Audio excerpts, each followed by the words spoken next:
فيلمنا بيبدأ مع عصابة كبيرة شغالة في الممنوعات، وبيكون عندهم مقر سري على جزيرة مهجورة اسمها جريفلاند. في اليوم ده بيكون عندهم شحنة ضخمة لازم تخرج في أسرع وقت، لكن رئيس العصابة بيتعصب جدا لأن التجهيزات مش كاملة والشرطة ممكن تكتشف مكانهم في أي لحظة. وفجأة واحد من رجالتهم بيتصل بيهم وهو في حالة رعب، وبيقول لهم إن الشرطة قربت عليهم ولازم يخلصوا من كل حاجة ويهربوا فورا. بس قبل ما يكمل كلامه الشرطة بتوصل وبيبدأ ضرب النار، والعصابة بتحاول تقاوم لكن الأمور بتخرج عن السيطرة، وواحد منهم بيتصاب ويموت.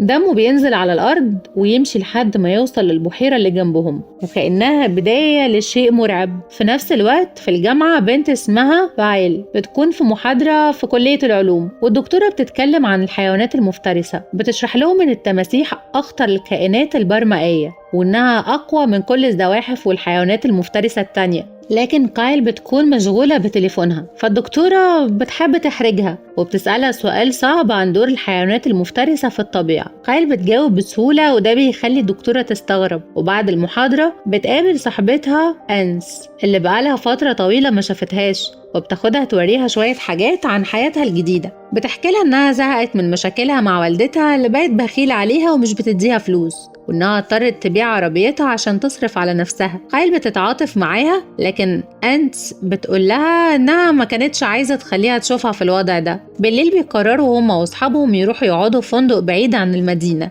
وهناك بتبان على كايل علامات الحزن، خصوصا بعد ما فقدت أخوها جيمي من فترة، وده خلى حياتها كلها تتغير. صاحبتها بتحاول تواسيها لكن كايل بتكون مش عايزة حد يدخل في حياتها، فبتسيبها وتمشي تتمشى لوحدها، وبتفضل تتفرج على صور وفيديوهات أخوها ودموعها بتنزل وهي فاكرة كل اللحظات اللي جمعتها بيه قبل ما يموت. وتاني يوم بيروحوا المدينة يشتروا شوية حاجات، وهناك كايل بتشوف جريدة متعلقة مكتوب فيها إن الجزيرة اللي رايحينها مليانة تماسيح مفترسة وإن المكان خطر جدا، لكن بتفتكر إن الكلام ده مجرد إشاعات. وفي طريقهم للمطار كايل بتقول لهم إنها حجزت لهم طيارة خاصة للسفر لفلوريدا عشان يقضوا أجازة هناك، وبتبدأ تحكي لهم عن جمال المدينة. في المطار الطيار فرانك بيبان عليه إنه شارب كحول وتصرفاته غريبة لدرجة إنه بيولع سيجارة في المطار، والموظف بيطلب منه يطفيها لكنه بيرفض. بيركبوا الطيارة لكن الأمور بتخرج عن السيطرة لما واحد من الركاب بيتكلم في التليفون وبيحصل شجار صغير، وفي لحظة الطيارة بتتهز بشكل غريب. الطيار بيصرخ إن في عطل وبيفقد السيطرة على الطيارة، وبتبدأ تنزل بسرعة رهيبة لحد ما بتتحطم وسط جزيرة مهجورة. لما كايل بتفوق بتلاقي نفسها في المية وبتشوف أصحابها بعضهم لسه عايش وبعضهم مصاب، لكن الركاب التانيين حالتهم سيئة جدا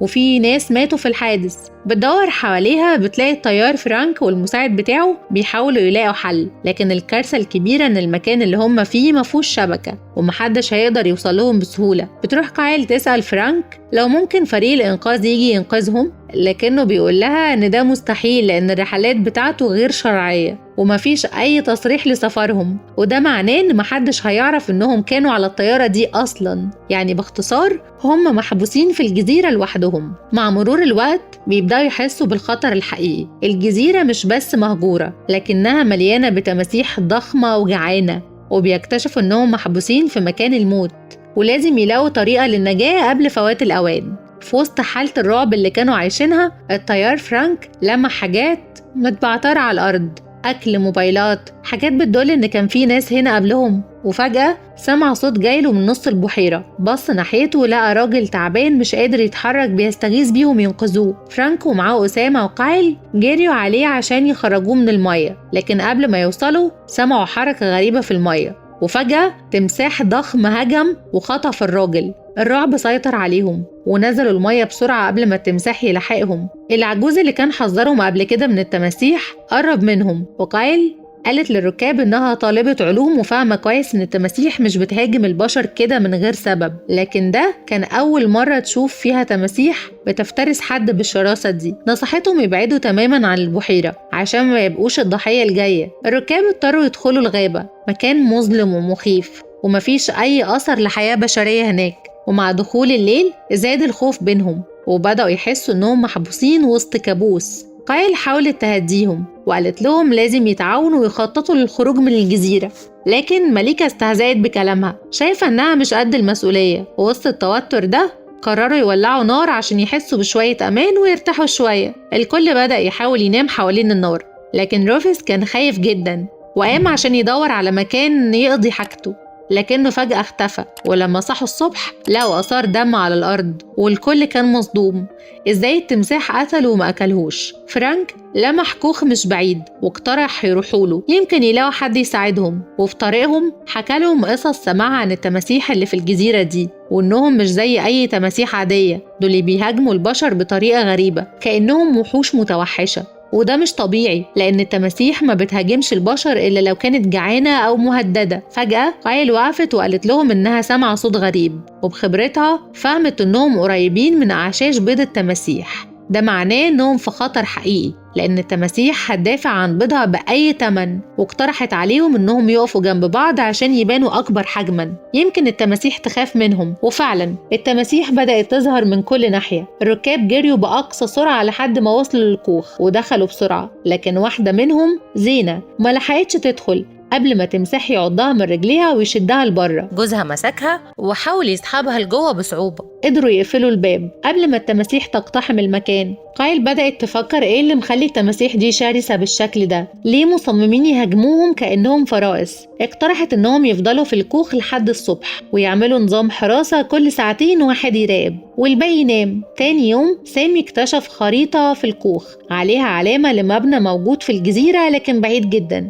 اقترح انهم يروحوا له يمكن يكون في ناس او وسيلة للخروج، لكن المشكلة ان التماسيح كانوا مترصدين لهم بره ولو خرجوا هيتقتلوا فورا. الخوف والضغط خلوا مليكة تنفجر من الغضب واتهمت كايل ان هي السبب في كل اللي حصل، وانهم ما كانوش لازم يدخلوا الغابة اصلا وكان المفروض يفضلوا على الشاطئ عشان الطيارات تلاحظهم وتنقذهم. التوتر كان شديد لكن فرانك اتدخل وقال لهم لازم يهدوا ويفكروا بعقل لان العركة مش هتخرجهم من الجزيرة. اقترحوا يعملوا تصويت يمشوا ورا الخريطة ويجربوا حظهم مع المبنى ولا يفضلوا في الكوخ. الأغلبية قررت تروح للمبنى، لكن مليكة كانت الوحيدة اللي رفضت مرعوبة من مواجهة التماسيح تاني، لكنها في الآخر استسلمت وخرجت معاهم لأنها خافت تفضل لوحدها. وبالنسبة للرحلة كانت مرهقة والتعب بدأ يظهر عليهم وخصوصا على كايل اللي كانت مش قادرة تمشي بسبب العضة اللي في رجليها. اضطروا يوقفوا شوية عشان تقدر تريح، لكن كان لازم يكملوا الطريق بسرعة قبل ما يحصل لهم أي خطر. ولما قربوا من البحيرة كايل قالت لهم إنهم لازم يعبروا الناحية التانية عشان يوصلوا للمبنى اللي في الخريطة.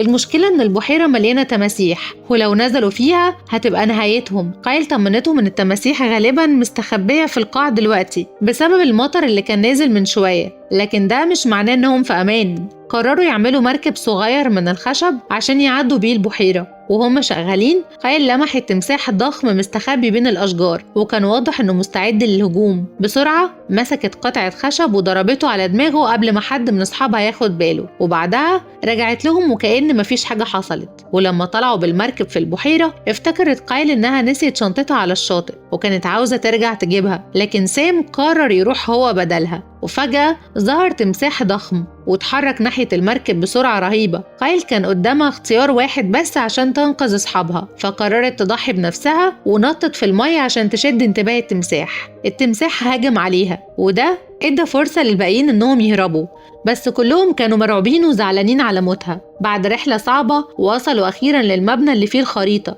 لكنه طلع مقر العصابة اللي شافوها في الأول. المكان كان مليان رصاص في كل حتة وبدأوا يدوروا على أي حاجة تساعدهم. فرانك قرر يفتش مع فريق وكايل مع فريق تاني على أمل إنهم يلاقوا وسيلة يتواصلوا بيها مع الشرطة. فرانك كان متضايق من مليكة لأنها طول الطريق كانت بتتريق عليهم ومش بتساعد بأي حاجة. غضبه زاد لدرجة إنه حاول يقتلها ويرميها من فوق السلم، لكنها لحقت تمسك فيه في آخر لحظة. وهو بيحاول يخلص عليها فجأة ظهر تمساح من وراه وهجم عليه. مليكة فضلت تصرخ وتنادي على أصحابها لكن محدش كان قريب يسمعها. في الوقت ده كايل شافت مادة غريبة على الأرض وبدأت تفهم إن التماسيح بقت متوحشة بالشكل ده بسبب المادة دي. وهي بتحكي لأصحابها عن اللي شافته هجم عليهم تمساح ضخم وقتل واحد منهم في لحظة. اضطروا يهربوا بسرعة بس بالصدفة سمعوا صوت صراخ مليكة وهي بتطلب المساعدة. جريوا عليها فورا ولما أنقذوها حكت لهم عن محاولة فرانك لقتلها وبعد اللي حصل مليكة اعتذرت لهم عن كل اللي كانت بتعمله ووعدتهم إنها مش هتكرر نفس الغلط. بعدها كملوا البحث في المبنى لحد ما لقوا أوضة فيها أجهزة لاسلكي،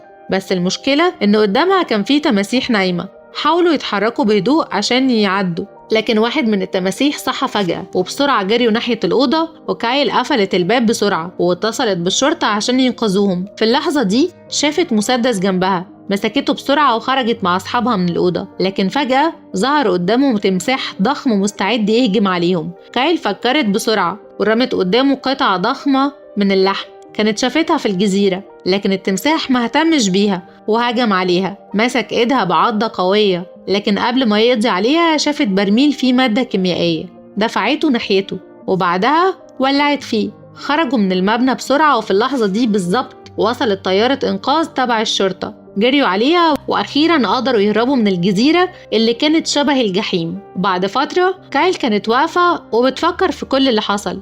التجربة دي علمتها حاجات كتير، وأهمها إنها لازم تعتمد على نفسها وما تخافش من أي حاجة. لأول مرة في حياتها حست إنها قادرة تواجه خوفها، وإنها مستعدة تعيش حياتها من غير ما يفضل حزن أخوها مسيطر عليها. وخلص فيلمنا النهاردة.